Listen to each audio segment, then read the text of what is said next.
রাজকুমারীর জাদুর আংটি এবং রহস্যময় ঘোড়া। এক চমৎকার রূপকথার গল্প হতে পারে এটি।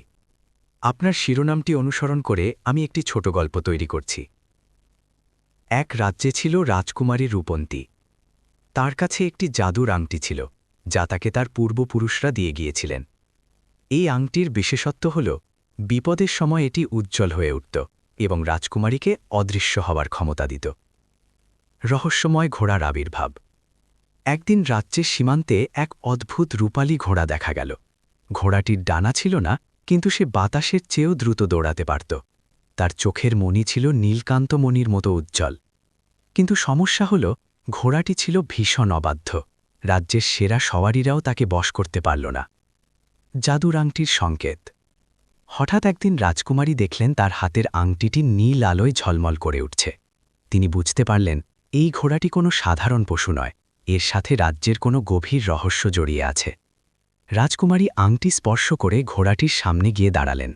অবাক কাণ্ড, বুনো ঘোড়াটি শান্ত হয়ে রাজকুমারীর সামনে মাথা নত করল।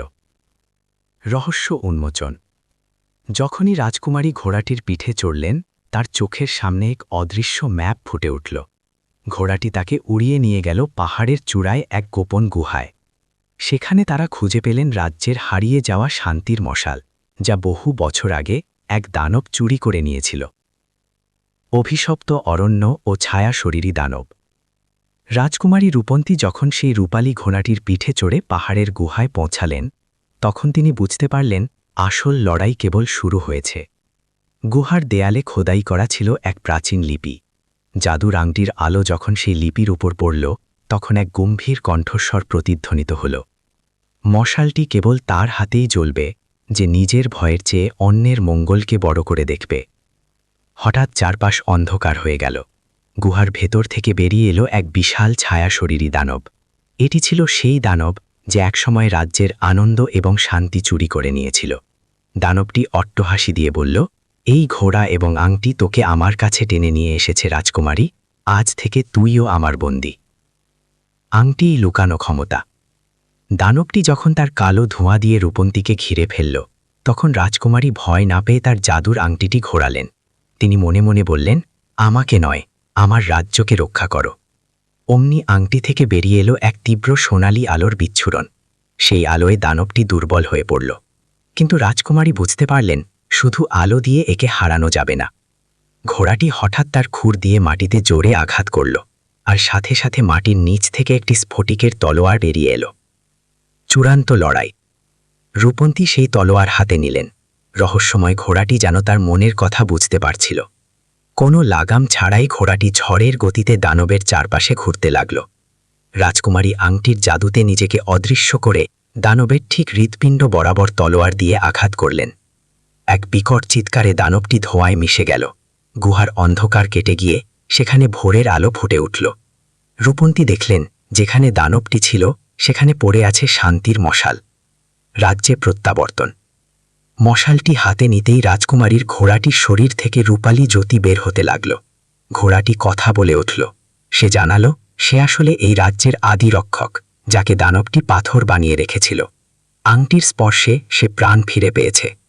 তারা যখন রাজ্যে ফিরে এলেন, পুরো রাজ্য উৎসবে মেতে উঠল। কিন্তু রাজকুমারী জানতেন তার এই আংটি এবং রহস্যময় বন্ধুটি কেবল অলঙ্কার বা বাহন নয়, তারা হল দায়িত্বের প্রতীক। পর্ব ৩। অন্ধকারের জাদুকর ও ৩টি ধাঁধা। রাজ্যে যখন খুশির জোয়ার বইছে, তখনই আকাশ হঠাৎ ঘন কালো মেঘে ঠেকে গেল। উৎসবের মাঝখানে ধোঁয়ার কুণ্ডলী পাকিয়ে আবির্ভূত হলেন এক বৃদ্ধ জাদুকর। তার নাম কালপুরুষ।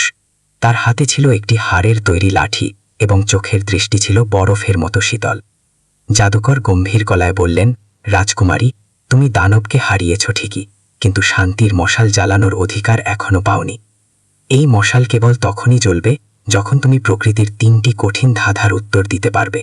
ব্যর্থ হলে তোমার জাদুর আংটি হবে আমার, আর এই রহস্যময় ঘোড়া চিরকালের জন্য পাথর হয়ে যাবে। রাজকুমারী রূপন্তী ভয় না পেয়ে তার ঘোড়ার ঘাড় চাপড়ে সাহস সঞ্চয় করলেন। তিনি বললেন, আমি প্রস্তুত। প্রথম পরীক্ষা, বাতাসের গান। জাদুকর তার লাঠি মাটিতে ঠুকতেই চারদিকে প্রচণ্ড ঝড় শুরু হলো। তিনি প্রথম ধাঁধা ধরলেন। পা নেই তার তবু সে চলে, কথা নেই তার তবু সব বলে, যাকে ছোঁয়া যায় না কিন্তু অনুভব করা যায়। বলো তো সে কে? রূপন্তী আংটির দিকে তাকালেন। আংটিটি স্নিগ্ধ নীল আলো ছড়াতে লাগল। রূপন্তী মৃদু হেসে উত্তর দিলেন, সে হলো সময়। উত্তর সঠিক হতেই ঝড় থেমে গেল। দ্বিতীয় পরীক্ষা, অদৃশ্য ওজন। কালপুরুষ এবার এক টুকরো পাথর দেখিয়ে বললেন, এমন কি জিনিস আছে যা জল অপেক্ষা হালকা, কিন্তু পুরো পৃথিবী তাকে ধরে রাখতে পারে না, যা হারিয়ে গেলে মানুষ আর ফিরে পায় না? রূপন্তী তার রহস্যময় ঘোড়াটির চোখের দিকে তাকালেন। ঘোড়াটি ধীরস্থিরভাবে তার নিঃশ্বাস ছাড়ল। রূপন্তী বুঝলেন। তিনি বললেন, মানুষের নিঃশ্বাস। জাদুকরের মুখ কালো হয়ে গেল। তিনি বুঝতে পারলেন এই রাজকুমারী সাধারণ নন। তৃতীয় পরীক্ষা, জীবনের আয়না। শেষে জাদুকর তার জাদুর লাঠি দিয়ে একটি শূন্য আয়না তৈরি করলেন। তিনি বললেন, এই আয়নায় তুমি নিজেকে দেখবে না, বরং এমন কিছু দেখবে যা তোমার সবচেয়ে প্রিয় এবং সবচেয়ে বড় শত্রুও বটে। বলো তো সেটি কি? এবার রূপন্তী কিছুটা থমকে গেলেন। তিনি আংটিটি ঘষলেন, কিন্তু আংটি কোনো আলো দিল না। তিনি বুঝতে পারলেন এই উত্তর আংটি দেবে না, তাকে নিজের মন থেকে দিতে হবে। তিনি আয়নার সামনে দাঁড়িয়ে শান্ত গলায় বললেন, আমার অহংকার। উত্তরটি শোনা মাত্রই জাদুকর কালপুরুষ এক ঝলক ধোঁয়ায় মিলিয়ে গেলেন। যাওয়ার আগে বলে গেলেন, তুমি যোগ্য রাজকুমারী। মশাল প্রজ্বলন। সাথে সাথে রূপন্তীর হাতের মশালটি দাউ দাউ করে জ্বলে উঠল। কিন্তু সেই আগুন কাউকে পোড়ায় না, বরং রাজ্যের মানুষের মনের সব হিংসা আর দুঃখ মুছে দিল। রহস্যময় ঘোড়াটি এবার তার ডানা মেলল। এতদিন যা গোপন ছিল সেটি আসলে একটি স্বর্গীয় পেগাসাস। শেষ পর্ব, চিরস্থায়ী শান্তি ও নক্ষত্রের পথে যাত্রা। জাদুকর কালপুরুষ বিদায় নেবার পর আকাশ পরিষ্কার হয়ে গেল। রাজকুমারী রূপন্তী যখন সেই স্বর্গীয় পেগাসাস বা ডানাওয়ালা ঘোড়ার পিঠে চড়ে মশালের আলো সারা রাজ্যে ছড়িয়ে দিচ্ছিলেন, তখন এক অদ্ভুত পরিবর্তন লক্ষ্য করলেন। রাজ্যের প্রতিটি জরাজীর্ণ ঘরবাড়ি সোনালি আভায় ভরে উঠল। মাঠের শুকনো ফসল নিমেষেই সতেজ হয়ে গেল। আংটির শেষ রহস্য। মশালটি প্রজ্বলিত হওয়ার সাথে সাথে রূপন্তীর হাতের জাদুর আংটিটি আঙুল থেকে আলগা হয়ে মশালের আগুনের সাথে মিশে গেল। তিনি প্রথমে ভয় পেয়েছিলেন, কিন্তু পরক্ষণেই এক দৈববাণী শুনতে পেলেন। রাজকুমারী, আংটিটি ছিল তোমার সাহসের পরীক্ষা। এখন যখন তুমি মশাল জ্বালিয়েছ, আংটির শক্তি এখন তোমার নিজের হৃদয়ে সঞ্চারিত হয়েছে। তোমার আর কোনো জাদুর বস্তুর প্রয়োজন নেই। তোমার ন্যায় বিচারই হবে এই রাজ্যের আসল জাদু। বিদায় ও নতুন দায়িত্ব। ডানাওয়ালা ঘোড়াটি রূপন্তীকে প্রাসাদের সর্বোচ্চ মিনারে নামিয়ে দিল। ঘোড়াটি তার নীলকান্তমণির মতো চোখ দিয়ে রাজকুমারীর দিকে শেষবারের মতো তাকালো।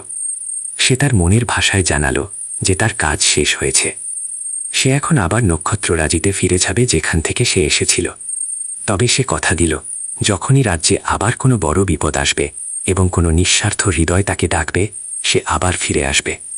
রাজকুমারী রূপন্তী ঘোড়াটির কপালে হাত রেখে তাকে বিদায় জানালেন। বিশাল ডানা ঝাপটে রূপালী ঘোড়াটি রাতের আকাশে নক্ষত্রের ভিড়ে মিলিয়ে গেল। আকাশের এক কোণে একটি নতুন উজ্জ্বল নক্ষত্র দেখা দিল, যা দেখতে অনেকটা সেই ঘোড়াটির মতোই। গল্পের উপসংহার। রাজকুমারী রূপন্তী পরবর্তীকালে এক মহান রানী হিসেবে রাজ্য শাসন করেছিলেন। তার রাজ্যে কোনো যুদ্ধ ছিল না, ছিল না কোনো অভাব। তিনি আর কখনো সেই জাদুর আংটি বা রহস্যময় ঘোড়াটিকে খুঁজে পাওয়ার চেষ্টা করেননি, কারণ তিনি জানতেন তারা তার ভেতরেই বাস করে। রাজ্যের মানুষ প্রজন্মের পর প্রজন্ম ধরে সেই রাজকুমারী, তার জাদুর আংটি আর সেই রহস্যময় ডানাওয়ালা ঘোড়ার গল্প বলে যেতে লাগল।